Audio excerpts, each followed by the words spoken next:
I'd like to thank all of you for coming. I think it's a great series that Dr. Nat Weston's put together.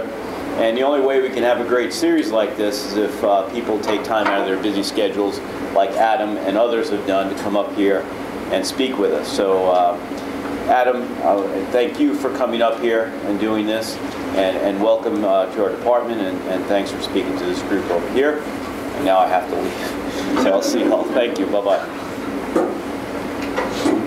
Well, thank you for that. Thanks to Dr. Weston for inviting me. It's always good. I've spent a lot of time researching this topic, CO2 effects on ecosystems. And it's always good to have the opportunity to try to translate my thoughts and findings into something intelligible. So I took that opportunity to do that today. I am a global change ecologist primarily with the Smithsonian Environmental Research Center down in Maryland. I'm going to talk a little bit about my research today. I'm also, that I do down there, I'm also a research professor here in biology. So we're all familiar with CO2 effects CO2 as a greenhouse gas. You can hardly pick up a newspaper anymore without seeing something about climate change, CO2, budgeting from different countries, this and that. Hillary Clinton just went to China to talk mainly about climate change. Likewise, when you book a flight, you can now pay to offset your CO2 emissions. So this has really just happened in the past, really like 5 years. And I've been paying attention, and it didn't happen until just recently. Really the last month is when it's really picked up. Climate change recognition in mainstream media. So that's a good thing. But CO2, so that's purely from the physical effects of CO2, warming of the atmosphere. CO2 also has really important direct effects on living things, on primarily plants and whole ecosystems. And it's those effects that I'm going to focus on today. And please stop me if you have a question at any point along the way. So we do want to start with the physics a bit, or at least the molecule itself. It's, CO2, is it a pollutant? Okay, it's colorless, it's odorless, it's not harmful to humans.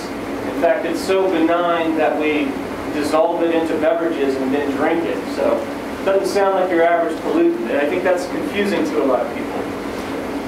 It's also the carbon source for plants, and therefore pretty much the whole food chain, all of life as we know it. Ultimately, a lot of it starts as CO2. So how is this a pollutant? It does stem from its physical properties, that it is the primary greenhouse gas. So this is just its contribution compared to other greenhouse gases for climate change. So well, it's interesting in that it kind of brings together this biology and physics in this way, in this one molecule that plays such an important role in both of these. And so that's why it's interesting. It's also interesting because its concentration is rising in the atmosphere. This is the plot that Charles Keeling initiated in 1958 in Hawaii to get a nice clear signal. You can see the annual oscillation here, which kind of represents the breathing of the biosphere, or really the breathing of terrestrial ecosystems in the northern hemisphere. But also importantly, you see this upward trend. So CO2 is increasing, at least over the past 50 years. And a lot of people will say, well, yeah, but there's natural cycles that happen all the time. So let's look at those. This is ice core data over the past 500,000 years, and they now have ice core data that goes back almost 800,000 years. So you see these glacial cycles, and even at the peak of the, so this is where the Earth has had more ice on it, and this is where we had less, and these interglacial cycles, or interglacial peaks here. And so even in these warm times, CO2 barely scraped 300 ppm. and we're now up at 400. We're really rubbing up against 400 ppm. So this is unprecedented for a long time. Exactly how far back do you have to go? You see little bits here. You see the Keeling Plat. You see the interglacial cycles. This is I've never seen all this data, even though we have it on one graph. So I wanted to do that for you guys today. It wasn't easy though. You have to get data from direct measurements, and then you can look at plant histology, kind of the leaf morphology changes with CO2 concentration, and you can use that to go back in time, as long as you have intact samples. Then this is the ice core data, which has pretty good resolution. And then you get to where you have to model, use geophysical models to reconstruct, to kind of infer what CO2 concentration must have been. And you see, you've got to go a lot. So to fit all this intelligibly on one graph, you have to condense these to log axes. So we're going back by a factor of 10 with each tick mark. And we're going up in CO2 concentration by a factor of 10 each time here. So this is actually a pretty significant increase. And you have to go back at least, so this is the gap right here, but you have to go back between 1 million and 10 million years to see the CO2 concentration that we now have. So that's a long time. It's a long time that these plants and these ecosystems, it's been a long time since they've seen anything like this. So it raises the interesting question. This is such an important molecule biologically. How are these plants going to respond to what is really a very novel condition for them?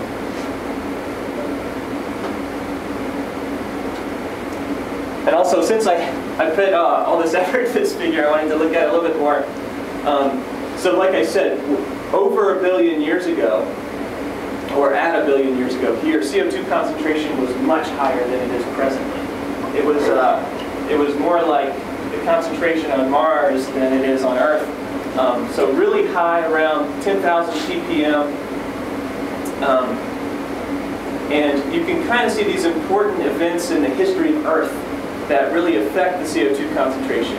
When plants developed vasculature and colonized land about 500 million years ago, you see a big drawdown of atmospheric CO2, which brought us, and their continued radiation, along with some other factors, brought down CO2 concentrations more like today's levels. And then you see the advent of agriculture. This is very primitive agriculture about 10,000 years ago, which some argue at that point you can start to see the human signal on CO2. That's debatable. A lot of people would argue against that. But what no one argues anymore is that you do see this industrial footprint starting about 150 years ago to take us up to modern day times. Concentrations. And so when you get this this more recent data, you have really high resolution, and you can see the footprint of other activities. This is an interesting one I just put together to look at. I took the annual change in CO2 concentration. That's the blue line. And this is the annual change in, it says GDP, but I think it's actually GNP for the United States.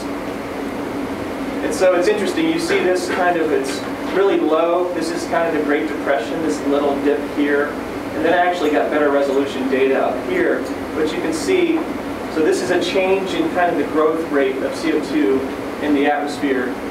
When it drops, it happens to coincide with recessions, which are where the green line drops.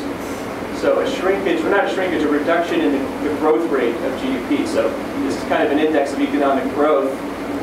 And when that dips, CO2 dips, or the CO2 growth rate dips. That's happened here in the early 80s, early 90s, after 9/11.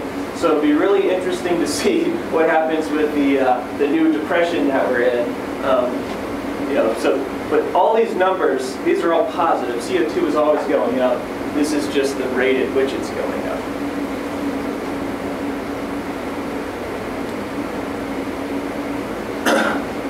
So where is this coming from? It's predominantly fossil fuel emissions, as I'm sure most of you know. So this is oil and coal largely.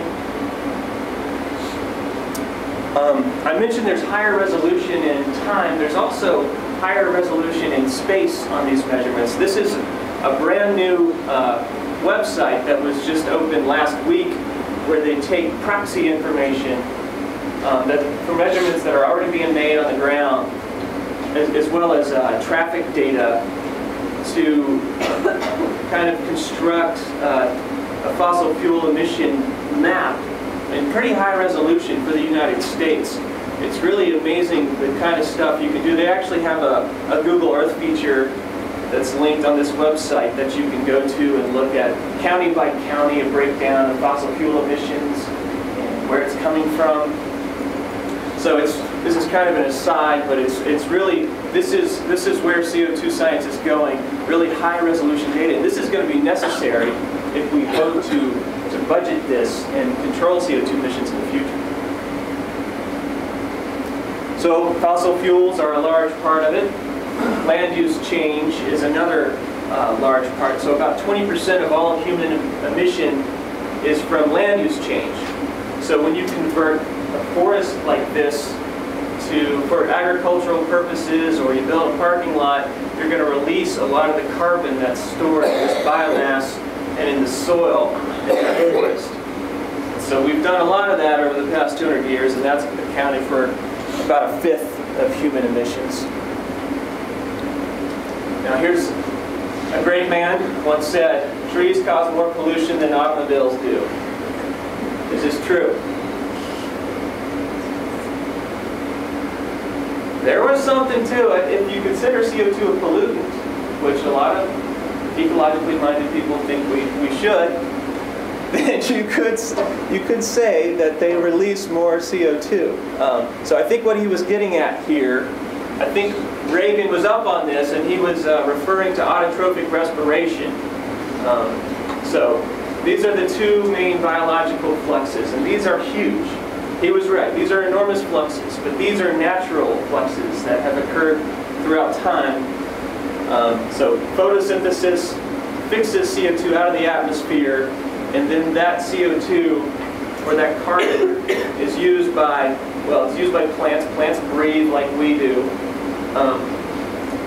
And so they exhale CO2 kind of, and so do soil microbes. So that's plant respiration, and these are enormous fluxes of CO2. And you can look at these huge fluxes too. This is a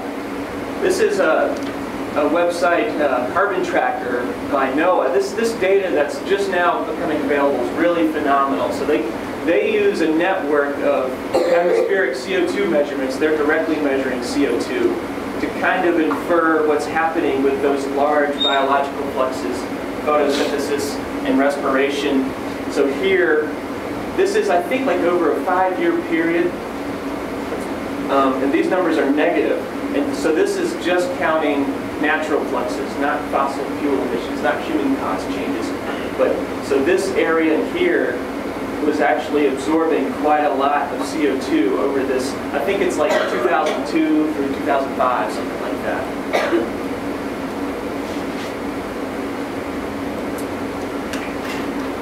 So we have this net release from land use change over 150 years here in light green. And so this has been going on for a while. Humans have been upping our cultivation, bringing more land under cultivation for a long time. But fossil fuel emissions have grown tremendously and started to kind of dwarf these land use change emissions. So this is the amount of CO2 we're releasing right now, roughly. But all of that doesn't end up in the atmosphere. So these fluxes here, this represents the accumulation of CO2. Some of it, about a third of it, roughly ends up in the atmosphere right here. This is this band.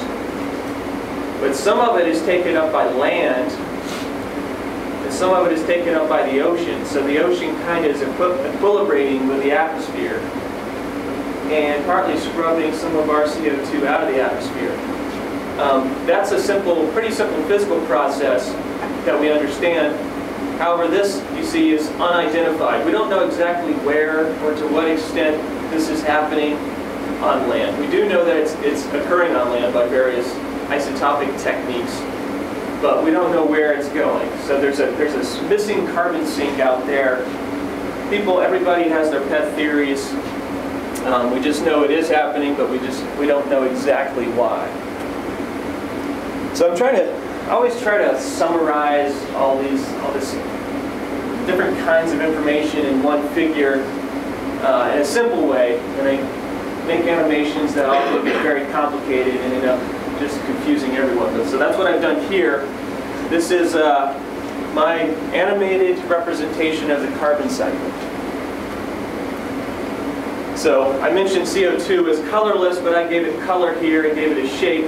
So these big bubbles represent fluxes of CO2, and this is the pre-industrial carbon cycle. So the size of these bubbles are proportional to the magnitude of the flux, roughly. So we've got photosynthesis on land, which is the biggest bubble, and well, these two are the biggest, and it was originally balanced by respiration from land, just like ocean uptake was roughly balanced by ocean release. Then we have land use change, like I said, started a couple hundred years ago. That started to be a significant emitter of CO2. Still pretty small compared to these huge biological fluxes. Fossil fuel emission, which again, you can see, starting to look pretty big compared to those fluxes. So what happens? The atmospheric pool has increased. That's the rise in atmospheric CO2 concentration. Roughly about a third bigger than it used to be. And when that happens, it actually, like I said, the ocean has started to absorb more of this. So we have this extra purple little ball representing the ocean carbon sink, and then the land carbon sink over here. So they're kind of balancing out, but not all the way. So what's going to happen in the future then? So this is kind of present day. These represent roughly annual fluxes. Well, this is these are the IPCC projections. This is just two. They have a bunch of different social scenarios. So you can see this is present day. Well, that's year 2000. So we're right around here, around 400 ppm, closing in on it pretty quick. This scenario is a more positive, more optimistic scenario. Actually, this is one of the most optimistic scenarios where we actually do adopt alternative energies that don't emit CO2 globally. And so it's saying by 2100, we're going to be around maybe 700 ppm.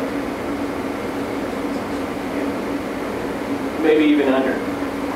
This is another scenario where this is more like the business as usual scenario. And in this case, we get up to 900 ppm. So this is a big deal, because CO2, like I said, it's absorbing infrared radiation. It's causing the greenhouse effect. So in this case, we might have an additional warming of about 2 degrees. Here, we're going to see at least 5 or 6 degrees Celsius globally, which could be catastrophic. So big difference here, and this is caused strictly by socioeconomic uncertainty. We don't know what's going to happen politically, socially. We don't know what innovations are going to occur. But around each of these scenarios, there's a bit of scientific uncertainty. Given a certain amount of human emissions, we don't know how much of that is going to be taken up by land, so that would represent kind of a dampening of the human effect, or maybe land is going to, or the ocean's going to burp out a lot of this CO2 and exacerbate our effects. We don't know exactly what's going to happen there. So that's what this cloud of uncertainty is representing. So part of that uncertainty is the direct fertilizing effect of CO2 on plants. Just briefly, this typically increases CO2. Higher concentrations of CO2 typically increase plant productivity, though the long-term effects remain uncertain. So how does this happen? So specifically, CO2, like I mentioned before, is the substrate of life. This is what plants, along with light energy, convert into glucose to fuel the entire food chain. So they are to some extent limited by CO2 availability. If you give them more CO2, this process is more efficient and it happens more quickly.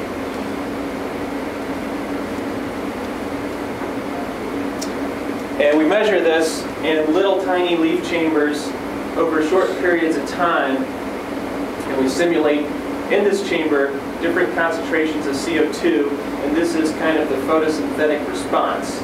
So in C3 plants, and so I should have mentioned this before, most plants respond positively to CO2. So 90% of all plants use this particular photosynthetic pathway, the C3 pathway. The C4 pathway is another one that not many plants use, but it kind of has its own CO2 concentrating mechanisms. So those plants aren't as sensitive to the concentration of CO2. So this line is steeper here, but then kind of flattens off over these concentrations. So that's, like I said, there aren't many plants that use this pathway, but there are some very important ones like corn, sugarcane, and sorghum that are agriculturally important. So I just wanted to mention, not all plants respond, but most plants do. And we get on average, this is taking a lot of numbers into just a small range, but it's about 30 to 40% stimulation of photosynthesis, going from ambient current CO2 concentrations to future concentrations. So there's another way CO2 can help plants grow other than direct stimulation of photosynthesis, and that is by helping with water savings. So the inside of a leaf is saturated and it needs to stay saturated. Leaves have these little openings called stomata that allow CO2 in for photosynthesis. When CO2 concentration increases in the air, these stomata don't need to open quite as much. So less water is allowed to leave. So they narrow these stomata. They're still getting the same amount of CO2, but because it's in a higher concentration, they can, they don't need this big opening. They don't lose as much water, and so that benefits the plant that way. So going from those little physiological first steps and kind of increasing in scale here, and this is also kind of a chronological sequence of how the research went. Those physiological measurements were made early on. Then people started looking at greenhouse-based experiments. Let's see what happens to all plant growth. And you do see, when you expose plants in a greenhouse to elevated CO2, you do see typically increased growth. But there is a bit of down regulation from that big photosynthetic response. So the amount of growth, the growth increase you see, whereas the physiological response was maybe 30, 35, 40%, these are a little bit more moderate, 25 to 30%. You also have these other important effects on the whole plant level. You get altered chemistry, lower tissue nitrogen concentration, which has important consequences for anything that eats plants, including humans. They're slightly less nutritious. Actually, this can be a pretty large effect in some cases. This also has implications for just nutrient cycling in ecosystems, of course. And you get altered allocation patterns within the plant. So the plant doesn't just uniformly grow more 30%. Often the roots of the plant grow more proportionally than the above ground.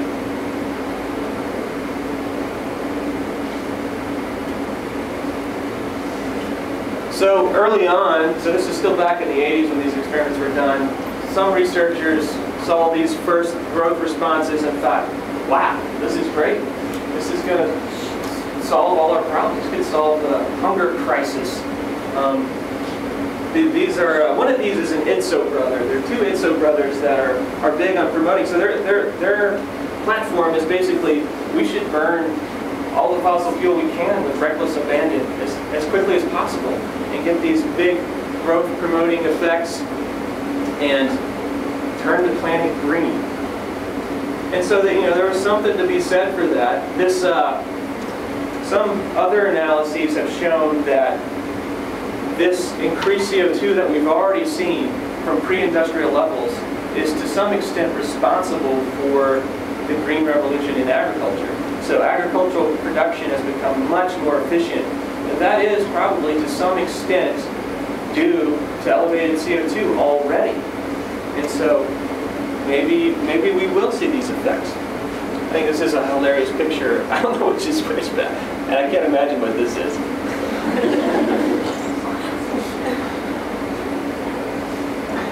But so we're going from the greenhouse, we want to go to a bigger scale and see, does this actually happen in real ecosystems? And this raises another interesting hypothesis. In addition to just more plant growth, greener planet, and more food, maybe ecosystems will partially take up some of the CO2 anyway. So if we just put it out there, they'll just take it up, scrub it out of the atmosphere in the way I described before, and sequester it in the soil, thereby eliminating any possible ill effects of CO2 in the atmosphere. So that was the big hypothesis getting on around the 90s or so. And in the 80s and 90s, a lot of these CO2, these open top chamber experiments started. So this is to gauge the ecosystem response. You kind of build this, you can't tell, but these have open tops to allow rain in and kind of more normal amounts of light. But you're basically building a little greenhouse on an intact ecosystem. And you pump in CO2 so you can you're basically looking into the future. You expose these plants, this ecosystem, to concentrations that we expect to have around the year 2100 is what a lot of people target, and see how they respond.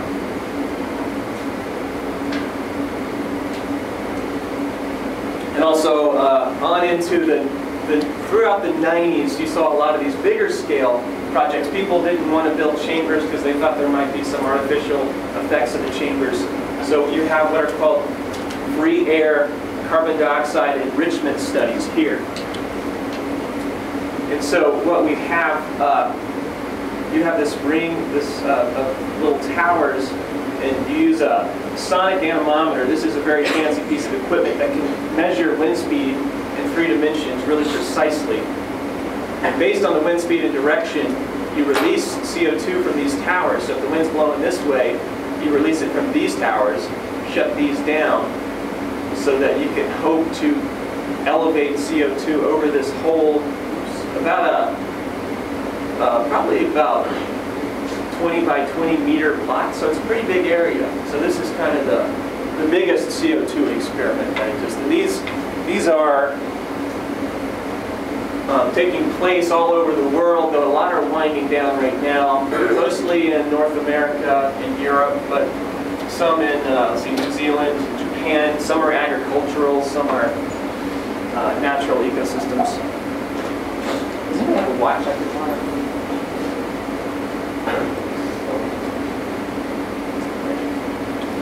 You're on call too? Yes, I am on call. So, and what we've seen in these studies is that CO2 effects on productivity are generally smaller. So there's some effect when you go from the greenhouse in a pot to a real world ecosystem, there are extra constraints on the CO2 effect, it appears. You also see shifts in plant communities, which this has pretty serious implications perhaps for biodiversity. If you're favoring, say, you're probably favoring C3 plants over C4 plants out in the real world. So that could have important ecological effects. But you also see that soil nutrients, the availability of soil nutrients. So in the greenhouse, a lot of these experiments were done just adding fertilizing solution so that the plants are never nutrient limited. When you let them be nutrient limited, the CO2 effects don't appear to be as large. So what does this mean for the ability of these land ecosystems to scrub CO2 out of the atmosphere? Well, this was the IPCC report in 2001. This is the Intergovernmental Panel on Climate Change. This represents the consensus of scientists on climate change. And so some modelers, a bunch of different modelers, these are all different mathematical models that are simulating future CO2 fluxes. And so what they found, these negative numbers represent uptake by terrestrial ecosystems. So this is a really rosy scenario here where these ecosystems are scrubbing out a good portion of the amount of CO2 that we're emitting. So this is pretty optimistic. And then you add in other climate variables and you still get a pretty big drawdown of, or a pretty big sink activity of these terrestrial ecosystems in the future. Then people started to question that and say, well, that's a lot of CO2. We know that when plants, so plants are kind of like us in that you can eat sugar for a couple of days straight and you'd be all right, but then you're going to need some nutrients. Plants are the same way. So you need vitamins, they need nitrogen and phosphorus in that. And so when knowing that and then calculating how much carbon that these models said the plants were going to take up. This was my doctoral advisor, Bruce Hungate. He did the simple math and said, well, they're going to need, he just looked at nitrogen initially. They're going to need this much nitrogen on this axis. And by the most generous calculations, he said this is the high end of how much nitrogen is available in the world to support this growth. And so all these scenarios that are saying we're going to scrub out this much, or land is going to scrub this much carbon, had just completely unrealistic amounts of nitrogen that they would demand.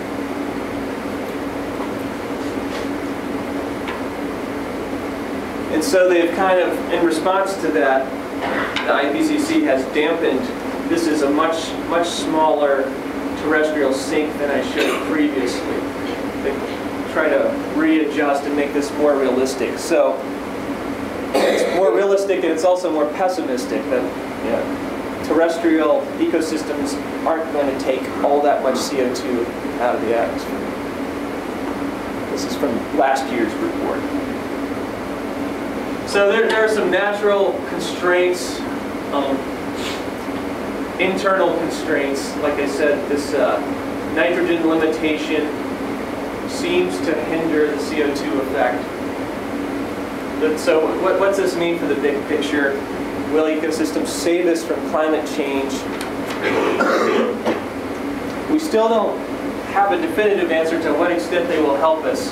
But I wanted to look at this from a different perspective. So this is a figure I made. So this block down here, this polygon, kind of represents every CO2 study ever done, all in one graph. It's pretty amazing. This, so the color represents the size of the CO2 effect. And so this is just looking at, by CO2 effect I mean to what extent a doubling of atmospheric CO2 increases plant growth. So here, and these axes again are log axes, which is sometimes hard to comprehend, so I put some milestones in here. So an experiment right here, down in this corner, this represents kind of the physiological experiment I showed you before. It's done on a very small scale, roughly 1 centimeter, and it's done over a very short period of time, just a few seconds. And you see it's red down here, meaning that you see a pretty big CO2 stimulation.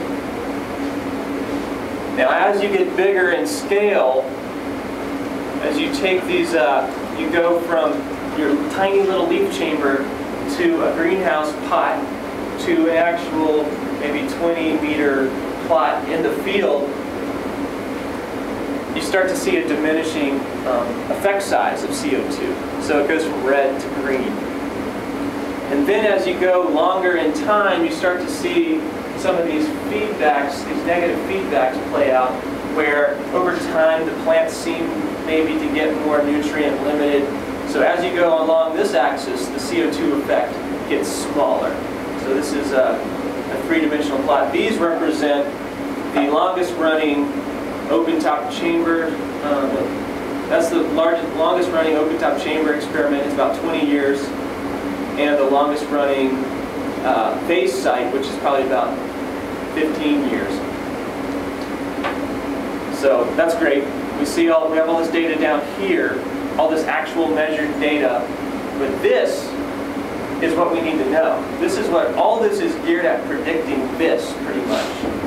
And you see there's a huge gap of data, which it's really going to be unattainable for experimenters to do this experiment, where we want to know what's going to happen to the global carbon cycle, what's the CO2 effect going to be over the whole globe, or at least a continent, in a century, in 100 years. So this is way up here. So I think this figure kind of at one time represents both the necessity of modeling and the futility of modeling, because to get up here, you can't do this experiment physically. You have to simulate it with numbers, and that's what people are working on. But all that simulation depends on data that was derived from this experimental portion of the figure. So, big gap, lots of uncertainty there.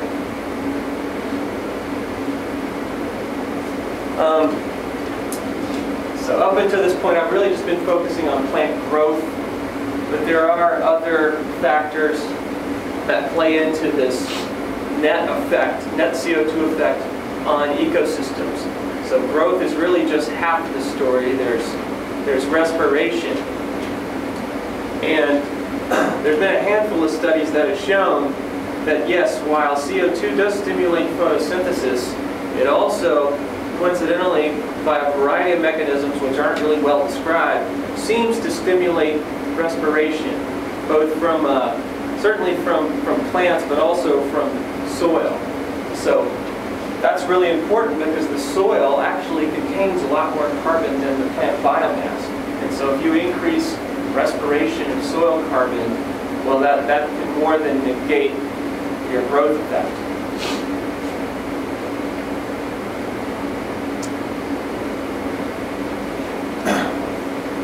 So all that leads me to conclude, I'm going to go out on a limb and say ecosystems probably aren't going to clean up all of our mess with regards to CO2. They will scrub some of it out, but it seems like the latest IPCC findings are that the strength of that scrubbing activity is really diminishing, especially in the ocean, which I'm going to touch on a bit at the end, but also on land. So overall, productivity could increase by about 20%.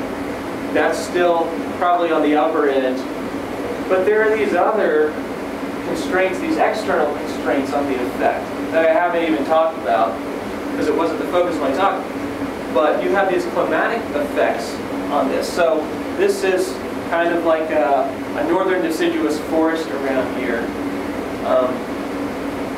If climate change ensues, which it is, because of CO2 concentrations increasing, and we can say we have half as much rainfall in the next 50 years that we're used to, then there's no CO2 effect that's going to make up for that huge change in climatic patterns.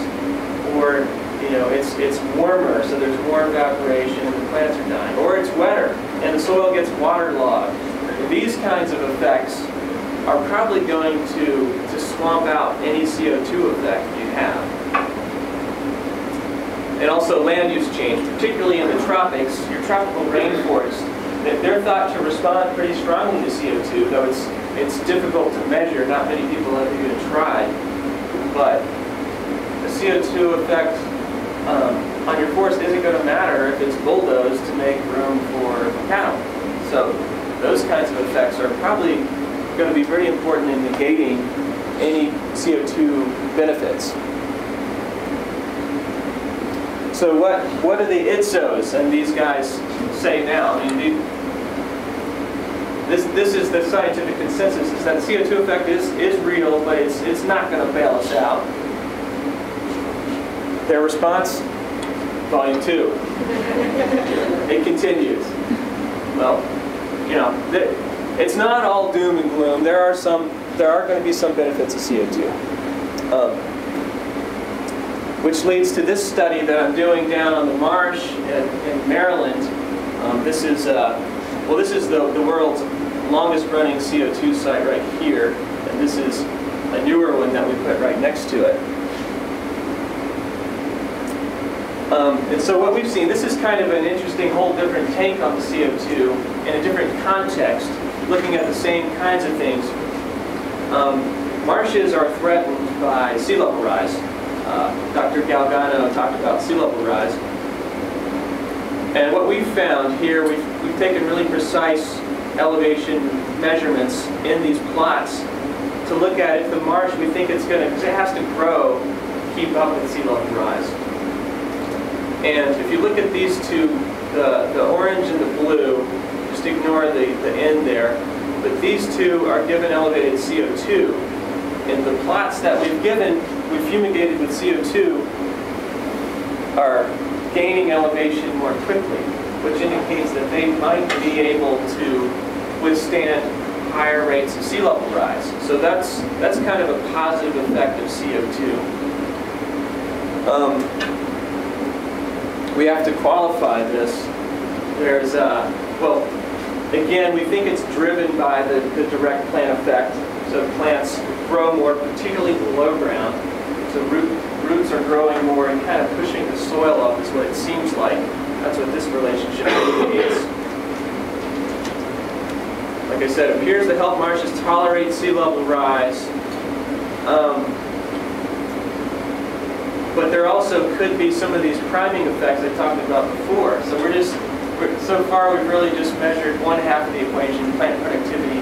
There's also decomposition, which could play into this. And Kate and Shirley are both planning projects to look at that more closely. To what extent might these priming effects be negating the positive effects of plant productivity? Of course, if someone might see this and say, oh, we need to increase CO2 in the atmosphere to save the marshes. Well, you have those direct effects of CO2 on warming, which is ultimately causing sea level rise. So while this positive effect of CO2, you're probably going to get diminishing returns, you definitely are, as you get to higher and higher CO2 concentrations. With greenhouse warming could just keep increasing with CO2 and without any tailing off. So it would be a dangerous road to go down. So far I've talked exclusively about mainly terrestrial ecosystems, and the effects are pretty significant, but not going to bail us out. Here is a much, talk about doom and gloom, this one really kind of makes my heart quiver the more I learn about it. You have ocean acidification. So ocean, like I said before, they're scrubbing out a lot of CO2 from the atmosphere. And when CO2 dissolves in the ocean through some kind of complex carbonate chemistry, it tends to acidify the ocean water. And so in addition to causing a cascade of negative effects on ocean life, in the big picture, this acidity kind of interrupts the mechanisms by which the ocean absorbs the CO2 to begin with. So we've been getting this benefit of the ocean just scrubbing out all the CO2 for a long time. That could reverse here in the near future. So here is that ocean uptake right here. This is just a pretty short pH record that we have from a few sites, and you see dissolved CO2 concentration is increasing through time, and at the same time, pH is decreasing pretty dramatically in some places. This is just the footprint of fossil fuel-derived CO2 in the ocean. In the the more you have here, the more unnatural acidification you're going to have. This is a study from a colleague at the Smithsonian where he's looking at an economically important organism, oysters. And so they calcify. And so they depend on very specific conditions in ocean water to be able to build their shells. And when you acidify that ocean water, even just a tiny pH, a fraction of a pH unit, they're less able to do that. They actually can start to dissolve if it gets to a certain acidity. And so here is just one index of oyster larval growth shell area. And as you increase CO2, this is I guess a histogram, the shell area gets smaller in these. So this is just one example. There's, in the past 2 years, I've seen an enormous number of examples of these kinds of studies. This is another one where they use natural CO2 springs. So that was done in a tank in the lab. This is using natural CO2 spring underwater, and you get this gradient where the CO2 is percolating out to the water. You get this area where pH drops significantly, and you see another, I think this is a snail, and the shell, this is a healthy shell, and this is one in the acidic region where it's starting to degrade because of the same mechanism happening all over. This is one of the, probably a contributor to coral reef bleaching. They depend on the same very specific carbonate chemistry. If you change that, you're gonna hurt the reefs. And this is the change in pH projected for the next 100 years. Compared to here. So these, you can't really see it too well, but these darker red areas, it's not going to happen so uniformly. CO2 dissolves into the ocean in certain areas and not in others. But where, like I said, whereas the effects on land are very interesting and have lots of important consequences, especially for my marsh, these effects are more profound and scarier. This could really upset a lot of oceanic food chains as we continue to increase CO2 concentrations. And I don't know a whole lot about this topic compared to a terrestrial carbon sink, but this, like I said, gives me pause. I'm kind of a fish out of the water talking about the ocean, but I just wanted to mention this to you because it is very important. And with that, I will take any questions, and thanks for having me.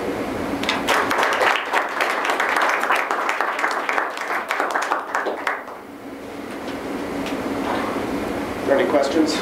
Ron? You mentioned the humidity effect. I was wondering, did you take into consideration the nitrogen? We did. That was built in to the, that's a great question.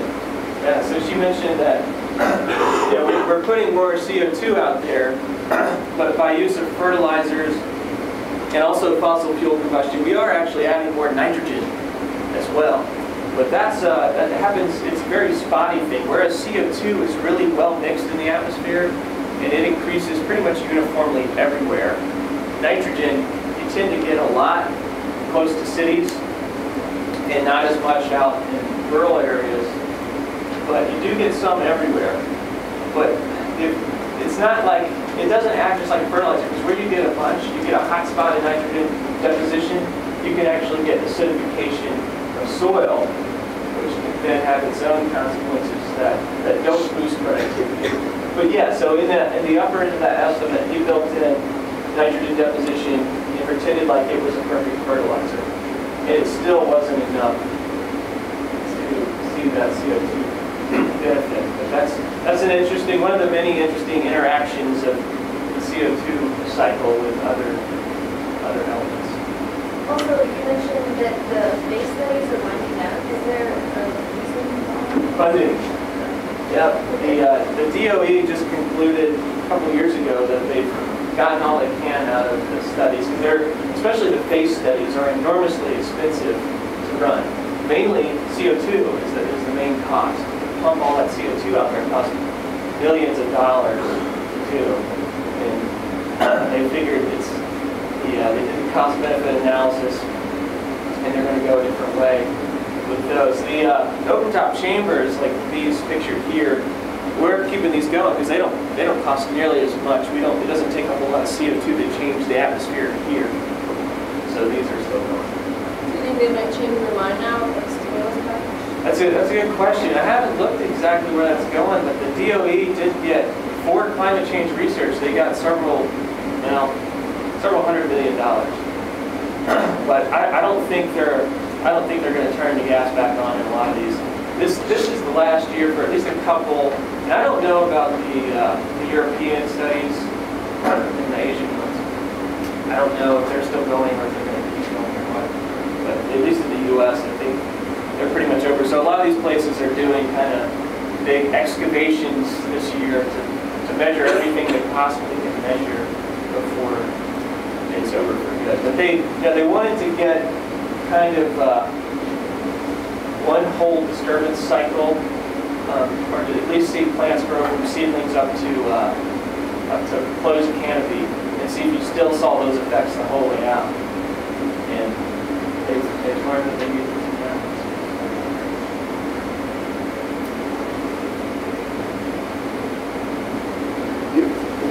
You mentioned a couple times this priming effect of soil microbes. You're talking about something other than increased organic matter availability, right? Or is it maybe just that simple, or is there something else going on? Well, a lot of people implicate root exudates. So it's not just as simple as organic matter. It's a certain type of organic matter. So plants exude all the time. They exude rich sugars into the soil. And at least one theory is that those sugars kind of fuel the microbial community, or prime the community to break down more recalcitrant molecules, bigger lignins and carbohydrates, polymers, and release the CO2 that way. There's a lot of other theories. It could be driven by nutrients, nutrient scarcity. Microbes need to go after more complex structures to get, which are not richer in nitrogen. Or the one that we've seen in the marsh, or at least in the greenhouse study, was driven by oxygen. Plants grow more, introduce more oxygen into an anaerobic soil, and promote decomposition that way. So yeah, lots of people don't know. It's still a pretty hot area. It's a mystery. Okay. You talk about nitrogen as being a limiting nutrient, but wouldn't water be an even more immediate limiting nutrient? And until we can model rainfall patterns, which we can't do very well at all, then how do you make any conclusion about whether the plant grows? You're right, and rainfall patterns, so it's really hard to scale up to the globe, because there's all these regional differences. Some places are going to get much drier, some are going to get wetter. So how do you come up with a new global budget based on that? Overall, it is going to get wetter. That's what all the predictions say. So you can almost, if you just kind of average everything together, you can hope to say something generally. But you're right. I think that's going to be, like I said, I think those kind of changes in climatic patterns are probably going to outstrip these other CO2 effects.